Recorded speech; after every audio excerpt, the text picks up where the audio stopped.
Friends, వీళ్ళు ఇక్కడ బట్టలు లేకుండా జీవిస్తారు. ఈ దేశంలో పోర్న్ చూడడం అనేది మానవ హక్కు అని మీకు తెలుసు. ఇంకా అక్కడి గవర్నమెంట్ అక్కడి పీపుల్స్ కి ప్రాస్టిట్యూట్స్ లను ప్రొవైడ్ చేస్తారు. గాయ్స్, చనిపోయిన తర్వాత కూడా ఎరెక్షన్ అనేది ఎందుకు జరుగుతుందో తెలుసు. ఇలాంటి ఇంట్రెస్టింగ్ ఫ్యాక్ట్స్ ఈ వీడియోలో తెలుసుకుందాం. వీడియోని తప్పకుండా చివరి వరకు చూడండి.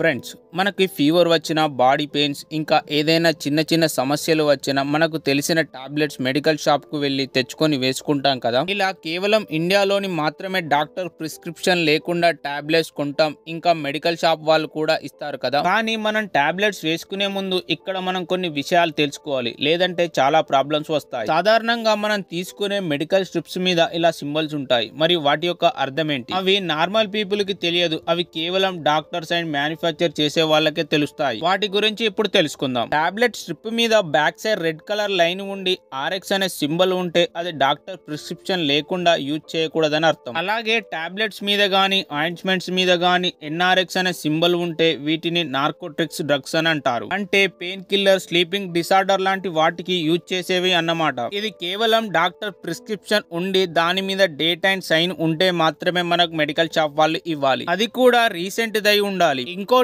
XRX సింబల్ ఉండి వాటిని నార్కోటిక్ సైకోట్రోపిక్ డ్రగ్ అని అంటారు. అంటే ఇవి సైకలాజికల్ అండ్ మెంటల్ ప్రాబ్లమ్స్ ఉన్న వాళ్ళకి యూజ్ చేస్తారు. వీటికి డాక్టర్ ప్రిస్క్రిప్షన్ అండ్ దాని మీద అడ్వైజ్ అని రాసి ఉంటే మాత్రమే మనకు మెడికల్ షాప్ వాళ్ళు ఇవ్వాలి. ఫ్రెండ్స్, నెదర్లాండ్ గవర్నమెంట్ పోర్ను చూడటాన్ని అక్కడి అందరి హక్కుగా ప్రకటించింది. సెక్స్ పైన అవగాహన కోసం ఈ విధంగా ప్రకటించింది. ఇంకా అక్కడ వికలాంగులుగా ఉన్న వాళ్ళ కోసం నెదర్లాండ్ గవర్నమెంట్ ప్రాస్టిట్యూట్స్ తో సంవత్సరానికి 12 సార్లు సెక్స్ చేయడానికి ఫండ్స్ కూడా రిలీజ్ చేస్తుంది.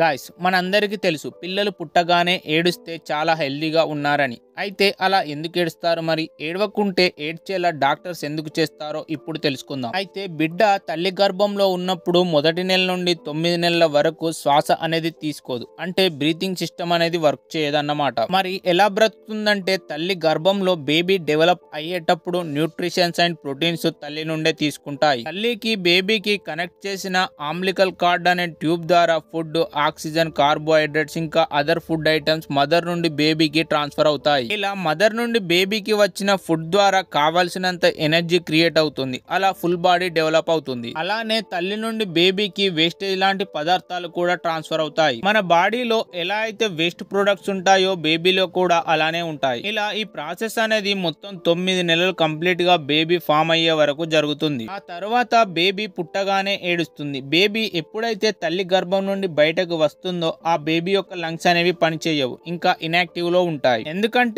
బేబీ లంగ్స్ లో ఆమ్నియోటిక్ ఫ్లూయిడ్ అనే లిక్విడ్ ఉంటుంది. దీని వల్ల అప్పుడు ఆ బేబీ గట్టిగా ఏడవడం వల్ల ఆ ఏడుపు వల్ల బాడీకి తీవ్రమైన ఒత్తిడి కలిగి లంగ్స్ లో ఉన్న వాటర్ అంతా బయటికి వచ్చి లంగ్స్ అనేవి యాక్టివేట్ అవుతాయి. అప్పుడు బేబీ బాడీలో ఉన్న అన్ని ఫంక్షన్స్ అనేవి యాక్టివేట్ అయి బేబీ హెల్దీగా ఉంటుంది. అలా జరగకపోతే బేబీకి చాలా హెల్త్ ప్రాబ్లమ్స్ వస్తాయి. అదే బేబీ ఏడవనప్పుడు డాక్టర్స్ ఎందుకు కొడతారంటే అలా కొట్టడం వల్ల ప్రెజర్ కి ఎయిర్వేస్ వచ్చి బాడీలో రెసిడ్యూని ఫిల్ చేస్తుంది. అంతేకాకుండా కొట్టడం వల్ల పెయిన్ కి ఇరిటేట్ అయి ఏడుస్తుంది.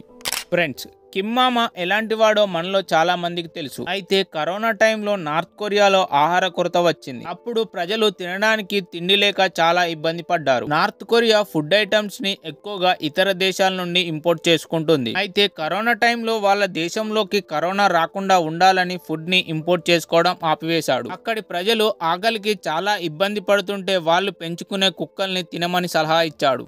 ఫ్రెండ్స్, యూకేలో స్పేట్ లాడ్జ్ అనే ఒక విలేజ్ ఉంది. ఆ విలేజ్ గురించి తెలిస్తే తప్పకుండా షాక్ అవుతారు. ఇంకా మీలో కొంతమంది అయితే అక్కడికి వెళ్ళడానికి కూడా రెడీ అవుతారు. అయితే అక్కడ నివసించే జనాలు బట్టలు లేకుండా జీవిస్తారు. సో వాళ్ళకి ఇక బట్టలు అవసరం లేదు అన్నమాట. ఇదంతా వాళ్ళ ప్రైవేట్ రూమ్లేమో అనుకుంటున్నారేమో, కానీ కాదు. బయట రోడ్స్ మీద నడిచేటప్పుడు బయట పీపుల్స్ గ్యాదరింగ్ కి, పార్టీస్, ఫంక్షన్స్ ఇంకా ఏదైనా సరే వాళ్ళు న్యూడ్ గా వెళ్తారు, న్యూడ్ గా ఉంటారు కూడా. ఇలా వాళ్ళు 80 సంవత్సరాలుగా జీవిస్తున్నారు.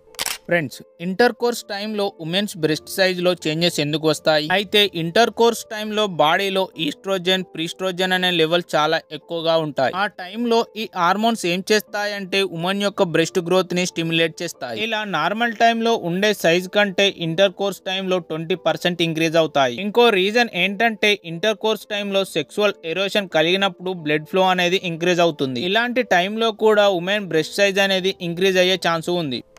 ఫ్రెండ్స్ మనందరికీ తెలుసు నార్మల్ గా ఒక మ్యాన్ కి సెక్సువల్ ఫీలింగ్ కలిగినప్పుడు ఎరెక్షన్ అనేది జరుగుతుందని. అలాంటప్పుడు చనిపోయినప్పుడు ఎరెక్షన్ అనేది ఎలా జరుగుతుంది, అసలు దీనికి రీజన్ ఏంటి, అది ఎలానో ఇప్పుడు తెలుసుకుందాం. ఫ్రెండ్స్ మనిషి చనిపోయినాక కూడా ఎరెక్షన్ అనేది జరుగుతుంది. దీన్ని ఏంజల్ లాస్టర్ టర్మినల్ ఎరెక్షన్ అని అంటారు. ఇది ఎవరైతే ఉరి వేసుకొని చనిపోతారో వాళ్ళలో మాత్రమే జరుగుతుంది. అయితే ఉరి వేసుకున్నప్పుడు బాడీలో ప్రెషర్ అనేది క్రియేట్ అయి బాడీలో ఉండే యూరినరీ ఫ్లూయిడ్ ఒక్కసారిగా మగవారి యొక్క జెనిటల్స్ మీద ప్రెషర్ క్రియేట్ చేసి ఎరెక్ట్ అయ్యేలా చేస్తుంది. ఇది ప్రతి ముగ్గురులో ఒకరికి ఇలా జరుగుతుంది. ఇలాగే థాయిలాండ్ లో 60 ఏళ్ల ముసలోడు వయాగ్రా తీసుకోవడం వల్ల వాడు చనిపోయా కూడా ఎరెక్షన్ అనేది జరిగింది. ఫ్రెండ్స్ ఈ వీడియో ఇంతే. ఈ వీడియో కనుక మీకు నచ్చినట్లయితే లైక్ చేయండి. ఇలాంటి ఇంట్రెస్టింగ్ ఫ్యాక్ట్స్ కోసం ఛానల్ తప్పకుండా సబ్స్క్రైబ్ చేసుకోండి. Thank you for watching.